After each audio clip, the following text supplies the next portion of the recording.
জীবনে যদি সফলতা পেতে চাও তাহলে কষ্ট করো, ধৈর্য ধরো, আর কষ্ট করলেই একটা জায়গায় পৌঁছানো যায়। যেই জিনিসটা ছোটবেলা থেকে বাবা মা এবং শিক্ষকদের কাছ থেকে শিখেছি, আর সেটাই এখন নিজের দুই ছেলেকে শেখাচ্ছি।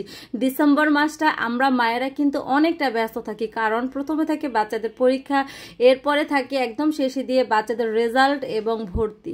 তো যাই হোক, আসসালামু আলাইকুম, সবাই কেমন আছেন? ছোট একটা ডেলি লাইফ ব্লগ নিয়ে এই শীতের সন্ধ্যায় হাজির হয়ে গেলাম।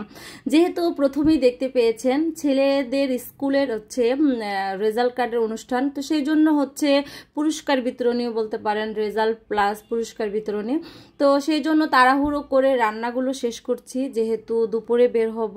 তো রান্না শেষ করে বাচ্চাদের খাইয়ে নিজে খেয়ে তারপরে বের হব। আর যেহেতু গ্রাম থেকে আসছিলাম, ভিডিওটা যদিও আমার আরও অনেক আগের করা, গ্রাম থেকে আসার 2 দিন পরে।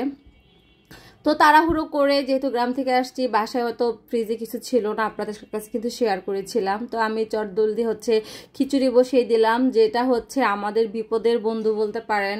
এই খিচুড়ি, আলুর ভর্তা, ডিম ভাজা, এগুলো মানে একদম তাড়াহুড়ো করে ফেলি, মজাও লাগে আর ঝামেলাও হয় না। আর এইদিকে হচ্ছে একটা ব্রয়লার মুরগি ছিল। তো বরাবরই হচ্ছে আগে তো আমার বাসায় সত্যি কথা শুধু চিকেন ফ্রাই ছাড়া খাওয়া হতো না, বাট এখন আমি এইভাবে যতদিন থেকে রান্না করা শুরু করেছি সবাই পছন্দ করে, এবং আপনাদের ভাইয়া মাহিদির আব্বু কিন্তু এই চিকেনটা আমার হাতের এখন অনেক পছন্দ করে এবং অনেক টুকরো খায়ও রান্না করে দিলে। তো যাই হোক, এটাকে ভেজে রান্না করতেছি 2 দিকে। আসলে ছোটবেলা থেকে আমরা যেটা শুনে বড় হয়েছি যে তুমি যদি জীবনে সফলতা পেতে চাও তাহলে কষ্ট করতে হবে। আর প্রত্যেকটা স্টেপে আমরা অনেক সময় বলি ছোট বাচ্চা, ছোটবেলা থেকে এত কষ্ট করার কি আছে, ওদের একটা শৈশব আছে। আপনি একটা মানে কাদামাটি যেভাবে গড়ে তুলবেন একদম কাঁচা থাকা অবস্থায়, সেটা শক্ত হয়ে গিয়ে কিন্তু ওই রকম আকৃতি ধারণ করবে। আমি একটা জিনিস গতবার আপনাদের সাথে শেয়ার করেছি যে আমার বাচ্চা গত 6 বছর পর্যন্ত স্কুলে অনুপস্থিত ছিল না, সেজন্য একটা পুরস্কার পেয়েছিল। এবার যেটা পেয়েছে সেটা হচ্ছে টানা 9 বছর হচ্ছে স্কুল কখনোই অনুপস্থিত ছিল না। তো এটার মানে বাচ্চারা নিজেদের খুশি থেকে কিন্তু স্কুলটাতে যেত। কেন যেত? কারণ 9 বছর যদি টানা তুমি স্কুলে যাও তাহলে হচ্ছে তোমাকে একটা ল্যাপটপ দেওয়া হবে। আর ল্যাপটপের জন্য এই বাচ্চাগুলো এত কষ্ট করেছে, আর এই বাচ্চাদের কষ্টটার সাথে অবশ্যই গার্ডিয়ানদের কষ্টটা বেশি ছিল।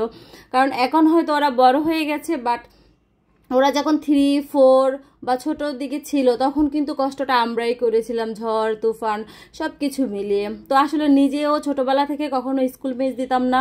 আমিও চাই আমার বাচ্চারা স্কুলে ইরেগুলার না হোক, একটা ডিসিপ্লিন মেনটেন করে চলুক।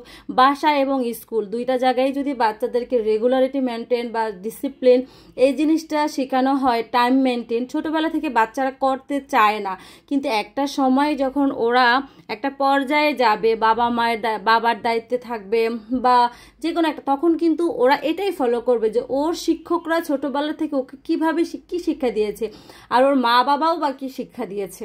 তো যাই হোক, রান্নাবান্না শেষ করে 2 ছেলেকে নিয়ে একসাথে বের হচ্ছি।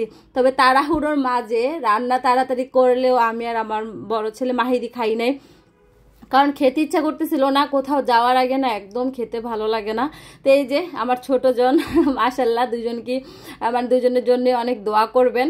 তো এইদিকে হচ্ছে আমরা চলে যাচ্ছি, আর সব সময় চেষ্টা করি অনুষ্ঠান শুরুর আগেই যাওয়ার জন্য। তো এইদিকে হচ্ছে আমার ছোট ছেলেও সর্বোচ্চ উপস্থিতির পাইছে। তো এই জায়গায় ওঠার জন্য বা এখানে একটা গান হয়, এই গানটা এত ভালো লাগে।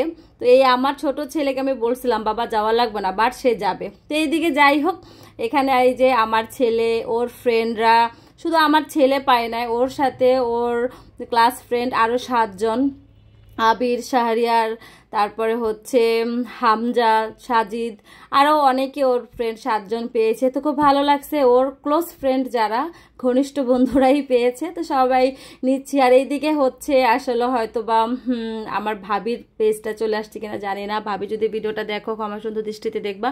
তো যাই হোক, দোয়া করবেন আমার ছেলের জন্য। কেমন লাগলো ভিডিওটা? আসসালামু আলাইকুম।